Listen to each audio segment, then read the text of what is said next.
Hey, welcome in. This is Sean, aka Coach Snooze, and this is Jet Lag with Coach Snooze, a New York Jets podcast where I stay up to date on everything New York Jets.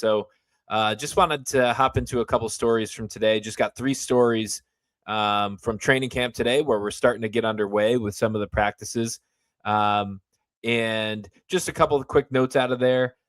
Different things that people are talking about. I just wanted to cite some of the things that I've seen on Jets Twitter and different places. Um, first one I got is Gino versus Klubnik. So, I saw a great discussion from U Stadium. It was repeated on the radio by Tiki Barber. I guess that's ESPN radio.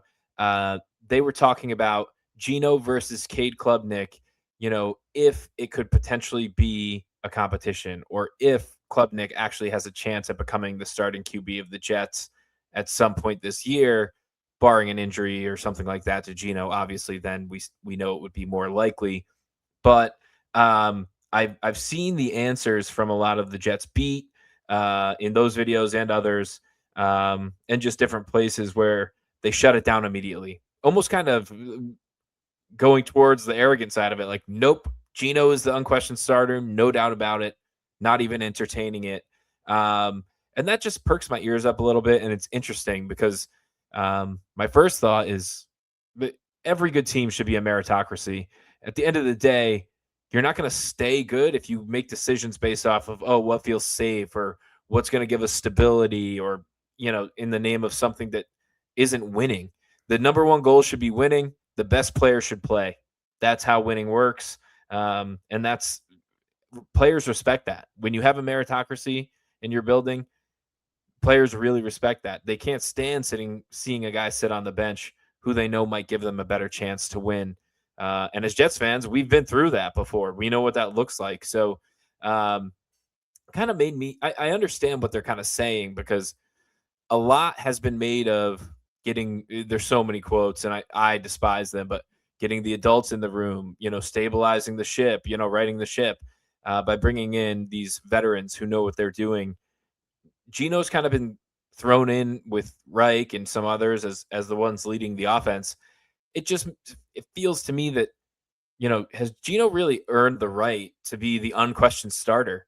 We had immaturity problems last time around. He certainly had some great years in between, but that doesn't include last year, where he was not good. That's still on the table. And then the other thing is just here and there, these little stories that add up. It's like, oh man, can't you just stay out of the headlines with all this negative stuff? And I know some of it's not his fault, some of it's just unfortunate. But if that keeps up too, that starts to build, penny stack. So, that's a little concerning. And at the end of the day, to me, if Klubnik comes into camp, does everything he's supposed to do, and then we see in the preseason games and in practices that he's shining, that he is not missing any throws, he's not taking sacks, he's smart, efficient, and the offense is moving better with him than with Gino, then it's time to have that conversation.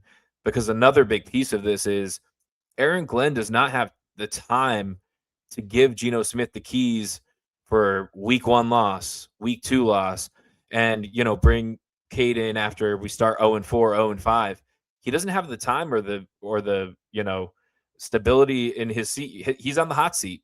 So if that were to happen, he'd already be a goner.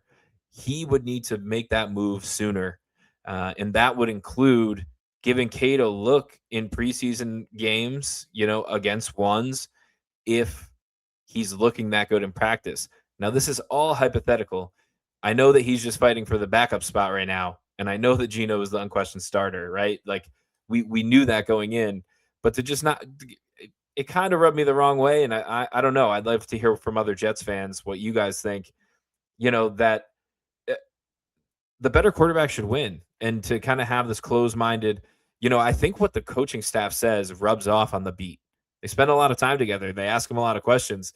So if the coaching staff is hard-headed and adamant, like, no, Gino's it, that's it, we're not talking about it, maybe it's a ploy, but maybe they are serious that, yeah, no, we're not even going to consider it, which I don't think would be the right move. But like I said before, I think it's in Glenn's best interest to make that move if it's the right move.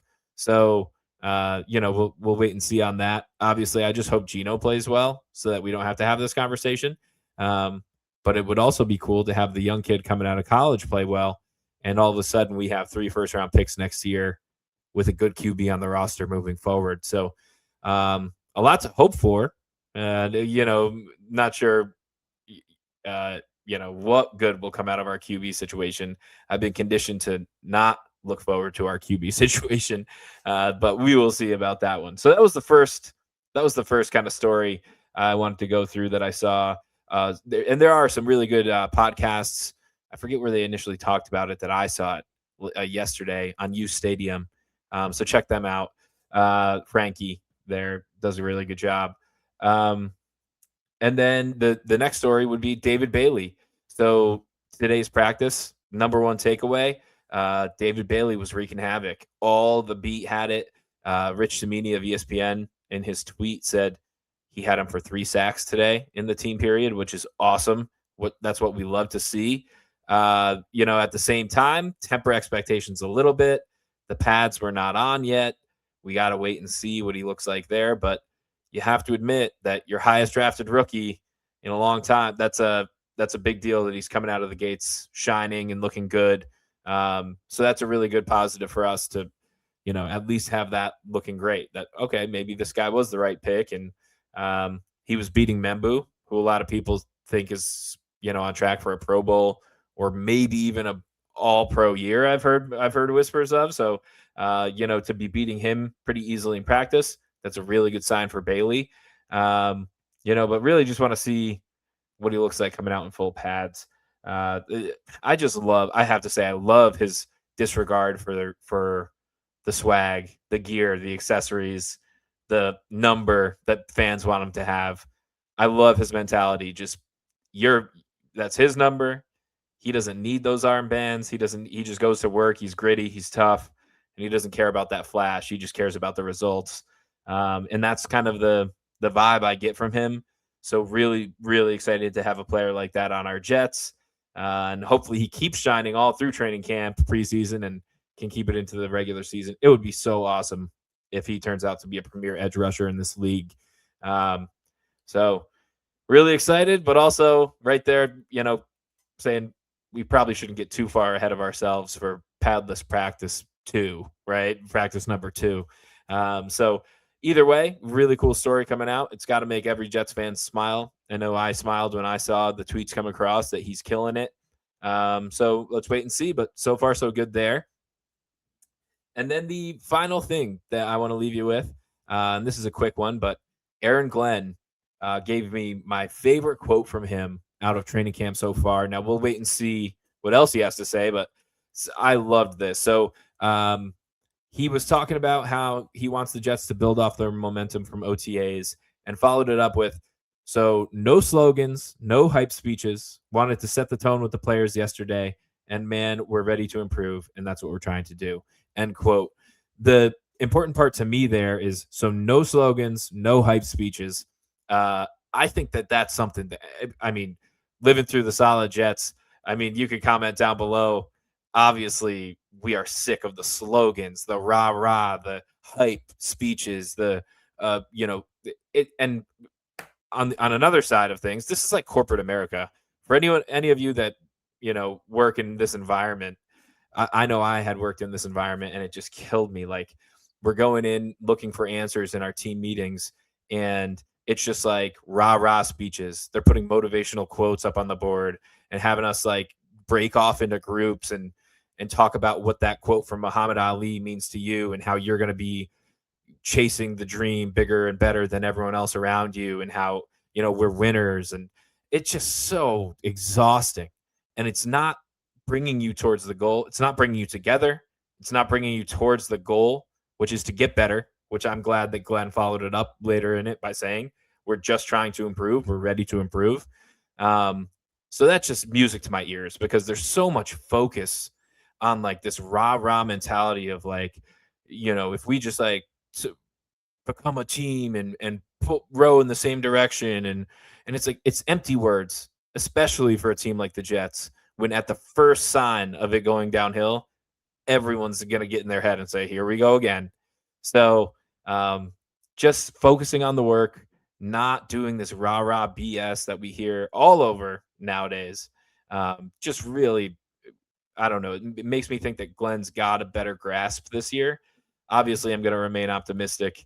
If you're a Jets fan and you don't have the ability to find the optimism in these things, I don't know how you're doing it, because that's what's kept me rowing for the past 20 years or so. So anyway, those are the three stories out of training camp from today. Really excited we got things going. I'm going to be posting my thoughts up here, creating shorts out of the better clips. I know I could be rambly at times, so but anything you got, if you want to shoot some comments down below, shoot me messages. I'm on here. I'm on Twitter. I'll put all my stuff up in the description, and feel free to reach out. I would love to collaborate, come up with ideas for videos, do whatever anyone wants to do with this. So thanks for listening. And this has been Jet Lag with Coach Snooze.